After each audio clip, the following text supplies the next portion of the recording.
நான் ஏங்க தண்ணி குடிச்சா போன் ஸ்ட்ரென்த் ஆகுமா? ஆமா.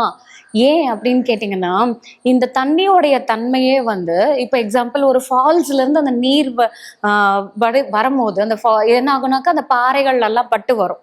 அப்போ அங்க இருக்கக்கூடிய மூலிகைகள் எல்லாம் பட்டு வரும்போது, நம்ம அந்த நீர்ல இருக்கக்கூடிய ஹைட்ரஜன் அயானோடைய லெவல் கம்மியாயிட்டே வரும். அதோடைய மினரல்ஸோடைய தாதுகளுடைய எண்ணிக்கை அதிகமாகும். ஸோ அதுதான் வந்து மினரல் வாட்டர் நம்ம சொல்லக்கூடியது. இந்த மாதிரி தண்ணியை வந்து நம்ம எடுத்துக்கும் போது இதோடைய அமிலத்தன்மை குறைந்து நம்ம உடல்ல இருக்கக்கூடிய அமிலத்தன்மையையும் குறைச்சு பாடியை ரொம்ப அல்கலைனா மாத்துறதுக்கு இது வந்து ஹெல்ப் பண்ணுது. அப்போ இந்த ஹைட்ரஜன் அயான் குறைஞ்சாலே அல்கலினிட்டி ஆயிடுமா அப்படின்னா ஆமா. ஏன்னா இந்த மாதிரி ஹைட்ரஜன் அயான் குறையும் போது நமக்கு கால்சியம் கிடைக்குது, மெக்னீசியம் கிடைக்குது, பொட்டாசியம் கிடைக்குது. இது வந்து நம்மளுடைய போன்ஸையும் ஸ்ட்ரென்தன் பண்ணி போன் ரீஅப்சார்ப்ஷனை கம்மி பண்ணுது. அது என்னங்க போன் ரீஅப்சார்ப்ஷன் நீங்க கேட்கலாம்.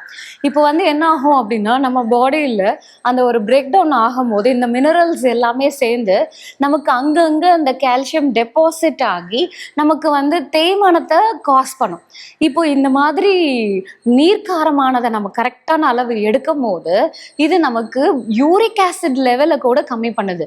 உங்களுக்கு புரியுற மாதிரி சொல்லணும்னா கவுட்டி ஆர்த்ரைட்டிஸ்ன்னு சொல்லுவாங்க. எப்பவுமே வந்து பாத்தீங்கன்னா அந்த கணுக்கால்ல அதிகமா வீக்கமோ வலியோ இருக்கும். இந்த யூரிக் ஆசிட்ன்ற உப்போடைய அளவு ஜாஸ்தி ஆகும் போது அவங்களுக்கு வந்து அந்த இடத்துல வலியும் வீக்கமும் இருக்கும். இது உடல்ல வந்து அமிலத்தன்மையும் ஜாஸ்தி ஆகும்.